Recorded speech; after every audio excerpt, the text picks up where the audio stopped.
It seem like they don't jump on your wagon until it's moving. Shit, I've been telling you niggas to tune in. I'm a dog from the mud, I need a grooming. Pursuing, got a plug and got it booming. Booming, shit, I'm heavy and they lightweight. I gotta play for a 9, boy, that's lightweight. All my white bitches hefty cause I like weight. It seem like all these niggas petty, they don't like cake. Like weight, like damn, he look like his mom and his dad. Took care about the end, but he was raised by the Av.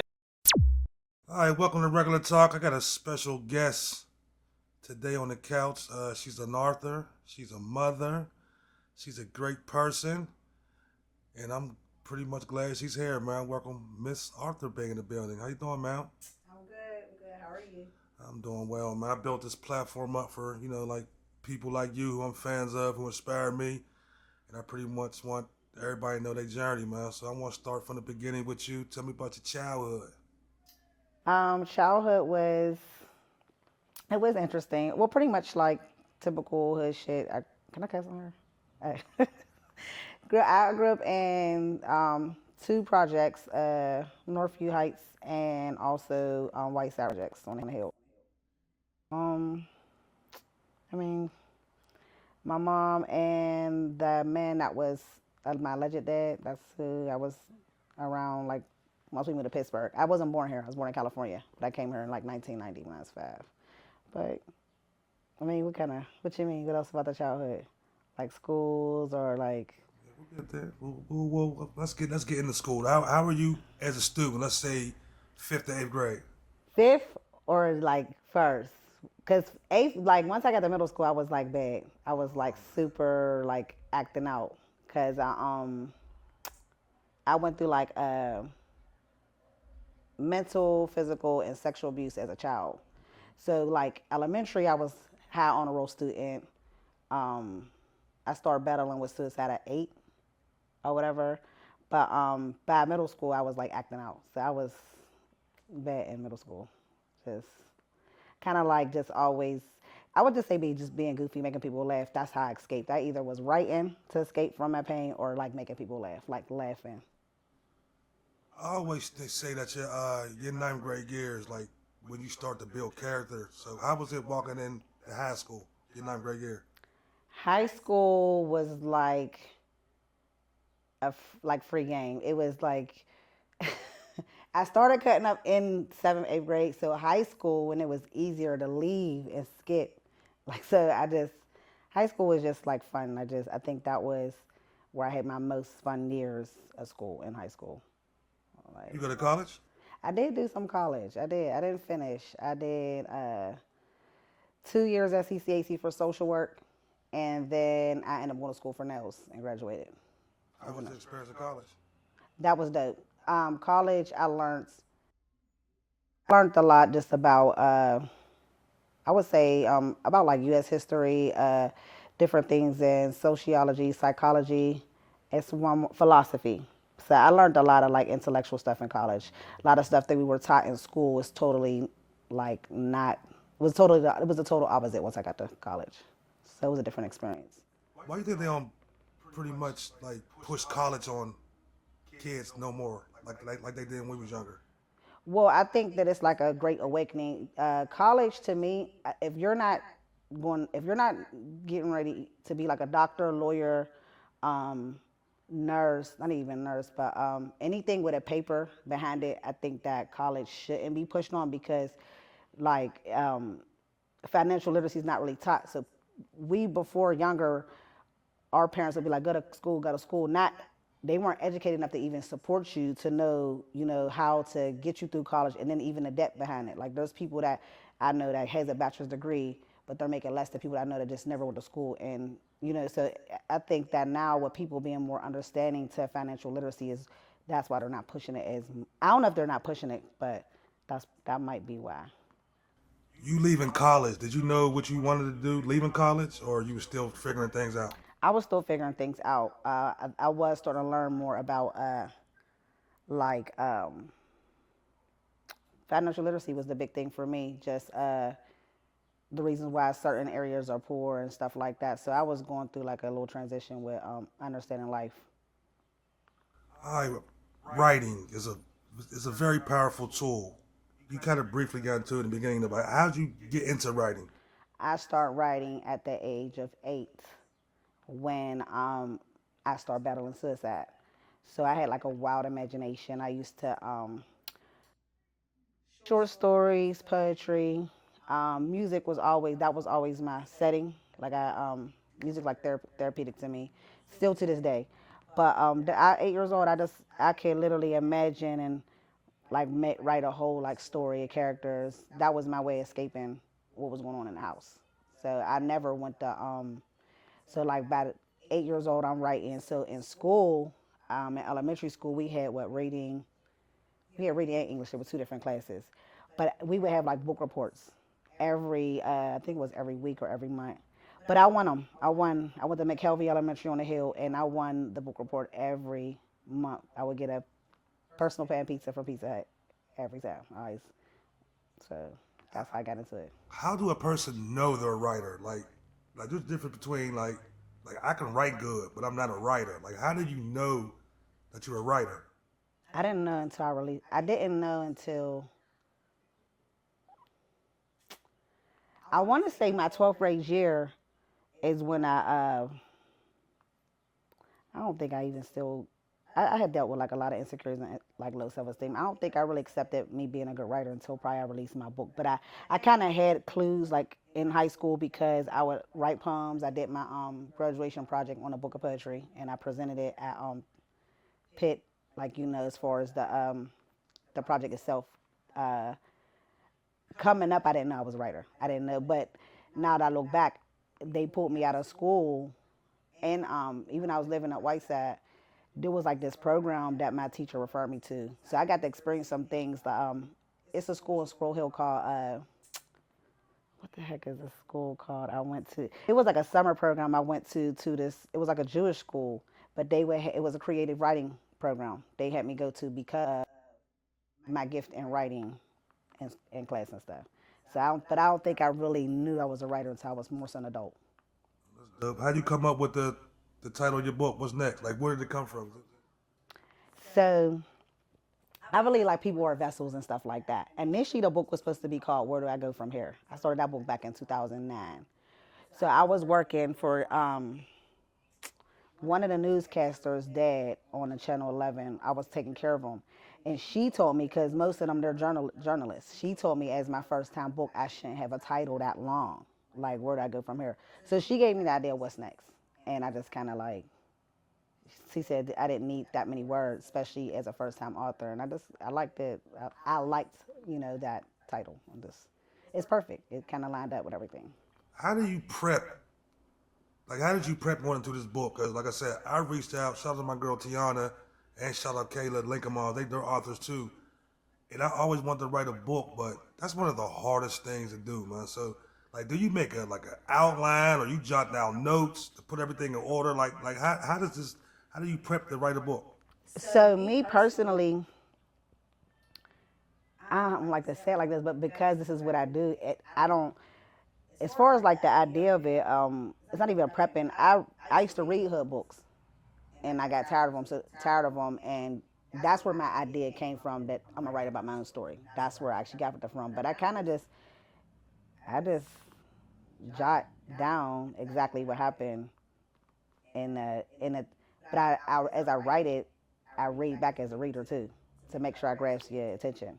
Because I have a short attention, so I don't outline. I will say is, I do like, it just be all head on. Like, how the rappers say they don't write, it's literally, I know, like, this can't stay on this topic too long. Like, I tell myself that, like, don't drag this chapter out, or that can't go in there. But no, I don't outline.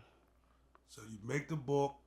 Is it like you gotta go with like a proofreader or? You should. So I think you should have an editor. For a second set of eyes. Me personally, I'm really good at my punctuation and stuff like that. But a second set of eyes, definitely, I would recommend. Me for what's next. I did have an editor, but the timing that she got done kind of disappointed me. So and I'm a stubborn person. It's when I want things done, I want it how I want it. I've dropped mine's raw, but I wouldn't recommend. I wouldn't recommend it, but it did good. It was raw. There was no so the errors is in there, and it still took off. What was the time frame on how long when you started it till you finished? So I had writer's block for like 7 years. I started that book in, yes, and writer's block is a real thing. I had writer's block for like 7 years. I Well, started. I'm sorry, I don't want to cut you off. When a person, because I hear rappers say this, when a person say writer's block, do that mean that they can't write nothing, or you just can't write what you're working on? You can't get in the groove of it. Like, Mm. like, um, I never went to school for writing. I really write from my soul. I write from the heart. No matter what I'm doing, it's coming from the heart, the soul. So when I would now this is my story, but and we all got a dope story. To put it in a story form to be read, it's still you still got to have skill for that. You know what I mean? To you probably have a good story, but to put it down, that's going to take thought. To get this in a story form.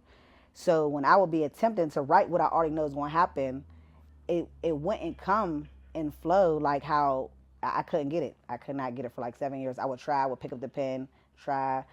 It just would not for like 7 years. I couldn't get my focus right. It takes me at least 40 to 50 minutes to even get in the time frame to get in the mood of my mental and my thoughts in that time to even start writing. So I can't if I was to start right now, I gotta set the mood. I gotta get in the year that we in that I'm in talking about.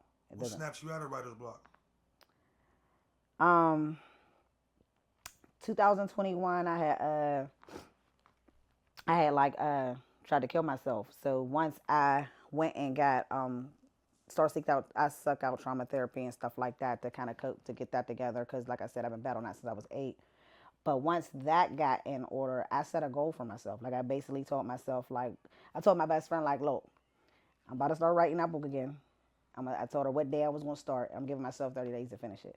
So I really kind of like put fire under. I was very determined to finish that for me, like just to finish it, because I was sitting on it for years.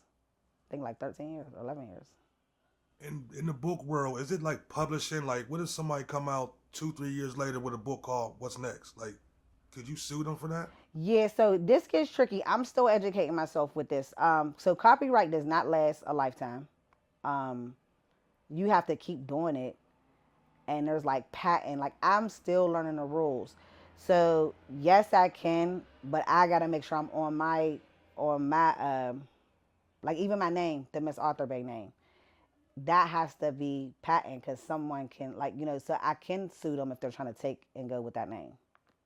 And that wasn't even the original name, that I was, and that she was dropping the book under. What well, basically, how was it seeing like your book first time on Amazon? Cause you reached number 1, right? Number one for like a month. That's dope, yo. Like, how was that seeing that? It was And for did you expect that?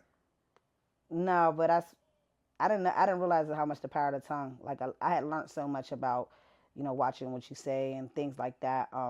You can curse things in your life. Like when you wake up, say you're having a bad day. I had already learned that prior to the book coming out.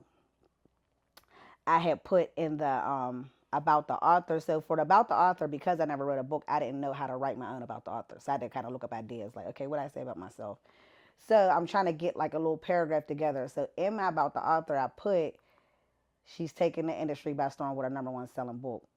But it wasn't out yet. But that's what I put. That was a written manifestation I ended up learning down the line. So when I dropped it for to do that, it was like I wrote that on the about the author. So it kind of just fulfilled what was already written inside of it. It was crazy. It was surreal. What do it mean? And like I said, this might be a dumb question, but I always ask questions.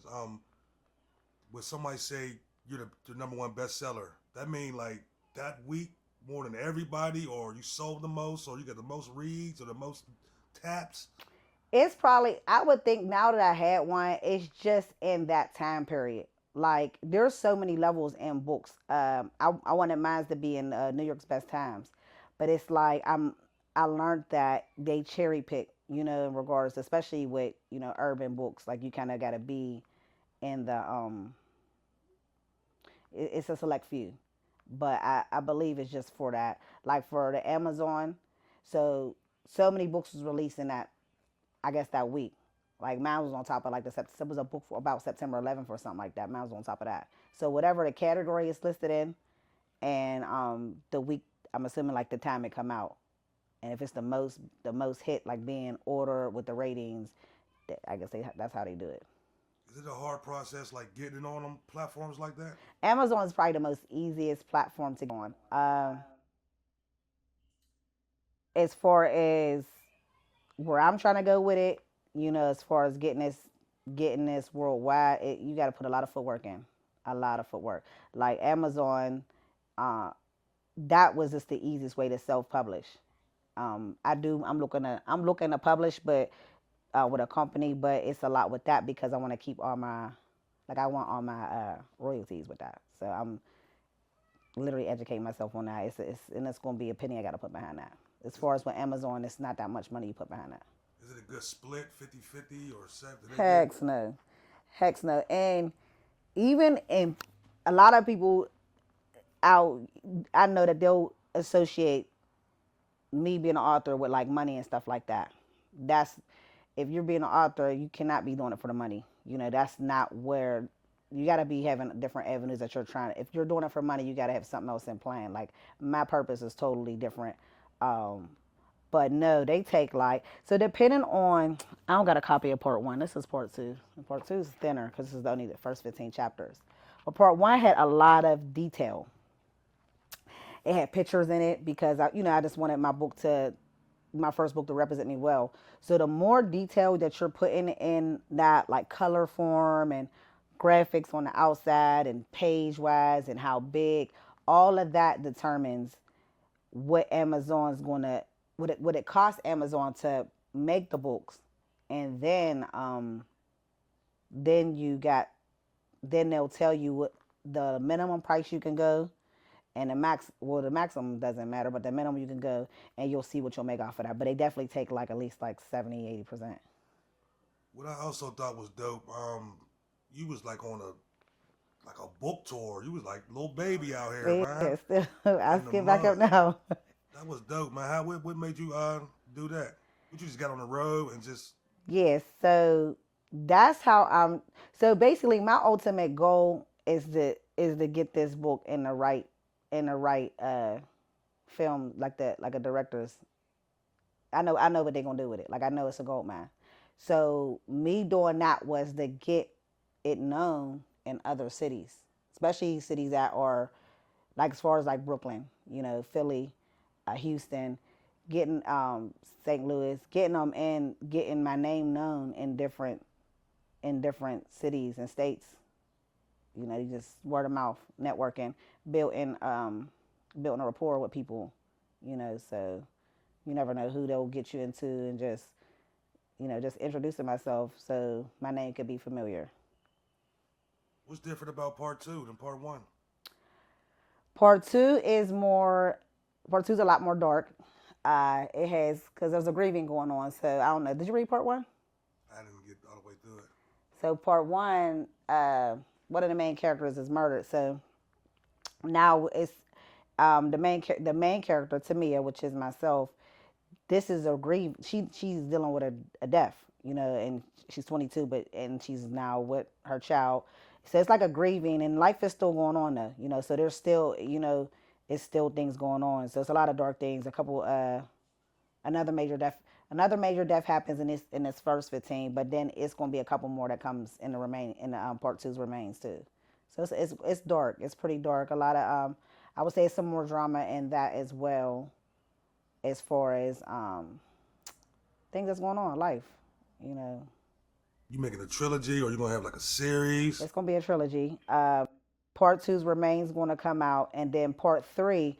So where I'm going with it, because, and this is no shade to the urban books, but the reason why I wanted to write my own book was because a lot of urban books are like hood fairy tales. They're not realistic. They kind of like leave you to like, when I used to read them, I was wishing I lived that lifestyle. I couldn't really relate to none of the characters. I would relate just a little bit. So when I decided to drop mine, I kept it raw so anybody can relate to it, even if you either know a girl that's like similar, or you or that girl, whatever the case may be. But I kind of want a meaning out of it in the end. So part 3 is going to be more like of a healing, like a lot of stuff that we go through, we become prisoners of our past. Like me mentioning like abuse and all that stuff like that. Your traumas, if you don't get them together, you'll be like a slave to it. And what'll happen is if you don't heal properly, you'll attract, you'll be in like an addiction of what's familiar to you. So you'll attract them same situations. You will trauma bond with people. You'll bring a lot of the same similar situations onto you, just different with different people, individuals. So you really got to get you right. So it's gonna be like an inside out healing book for part 3. What's the best compliment you get that you heard from the book? Like my favorite review. Your favorite review, somebody that you like just straight surprised, like just blew you away. Shout out Kiso Cocky on her name is Kiso Cocky on Instagram and Facebook. I literally met her through the internet on her getting a book supported. But she told me I put my heart, soul, and coochie in that book. I've never heard a description like that, and I just thought that was like crazy, and I thought it was. I really did though. I wouldn't say. I think that was my favorite one. You get any backlash? I got one review, not a review, it's a rating that gave me a 1. I don't know who it was. They didn't leave a review. So I don't know if somebody just, hating or what, or they just didn't like it, because you're not for everybody. Like there's celebrities that I real deal don't like. So I know that I'm not for everybody. So I got one rating. It don't say who did it, but it's a 1 star. But other than that, no. I want to transition to how's motherhood? Motherhood it's overall it's great because I said back in 21 I was having 2 sons by 40, and that's exactly what I had, 2 sons by 39. But it's a lot. It's an adjustment. It did cut into my traveling with me, take even with part 2, because now I have to travel with multiple and have to have my sitter on with me, and so it's a big adjustment, but it does keep me on my toes. A lot of sacrificing going on, trying to get that done, trying to still pursue this and be a mom. And it's a lot. How your kids feel about the book? My daughter, I didn't even want her to read it, because just, but she had started, she's still in she can't believe that I wrote a book. Like when she had she read like half of it. She was like, "Oh my God, it's like a real book. It's like the real ones that she's read." I'm like, "Yeah, I'm an author." So, but I think it's kind of surreal to her too. Like her friend, they be more hyped than she is. It's just like I'm regular to her, so she don't really. She probably brag behind your back. Would you ever do a kids book? I do want to do one since I got boys, and because I know how important it is to pour into children and just teaching them, like not letting the system teach them so much. There's a lot of important things that they're not taught. So I want to do some powerful ones, like a little 10-page for Black boys. I'll do one for girls too, but right now, because I got boys and I just know the attack on our Black men, I just want to do some things on that. I want to ask you something about writing. Why is writing kind of on the back burner? Like you always hear about how important reading and math is, but why is it writing pushed as like reading and math like a main subject? People don't read though either as much, and I remember they had said that somebody said if you want to have something from a Black person, put it in the book. Yes. I've came across some real good people don't read. They don't want to. Their attention span to read, and I also seen somewhere where it said I'm 40 and I still haven't used AX plus BY equals C, and that's so true. Like you don't even use hardly none of the stuff you're taught in school, and I think that's just to keep us staggering. That's probably why. What you think about audiobooks? I think they're dope. Because I have these, 202 single mom, and my daughter is a young adult, so she lives her life. She does help. That's really my backbone. But because I got so much going on, I can't sit here and open a book and read now these days. So with that being said, I put audios on all the time and listen to it. Sometimes going to sleep. Sometimes if I get some time to the TV in the morning, I'll put it on. I think those are really, really good. And I want to do one for my book. I heard you say you want to get your book into a director. Do you have another ultimate goal that you want to do? So everybody want me to write about it, but I'm not. We're just gonna put this straight on. So I just found out my real dad is this full blown Spanish man. So it's like a real life Lifetime movie I'm living right now. I'm not writing about this. But that's something that I do want to be a movie about. Like, what's next? I would like to see that as a series. But that story right there that I'm going through right now, I would love to see that as a movie. So that's just something. That's the ultimate goal, for 100% sure. Because stuff like that I see in a movie, there was nobody around that could relate to me on that situation. Just even because neither him or my mom knew, that this was a thing. What genre you put yourself in? Would it like? So grew up, knowing I'm black. You know what I'm saying? I'm still black to me. I still am. My mom's full black. My family is dark, but I mean, my dad is a full blown Peruvian man. Like his family, his entire family is still over in Peru. They don't even speak English. Only he's here, and he has broken English. So it's like that's crazy. It's a whole culture that I don't even know nothing about, that I'm learning on my own right now. Well, I appreciate you coming, man. I just want to basically say on camera, like I watched from its inception of you saying you want to do the book, and then the book was here. I watched you hustle, so I can't wait to see what you do in the future. You're beautiful, you're smart, you're a writer. You can do whatever you want to do, man. So I appreciate everything you do, man, and I'm looking forward to seeing what you got going, man. Thank you for having me. I appreciate this. Always, man. Always. Much love. All right.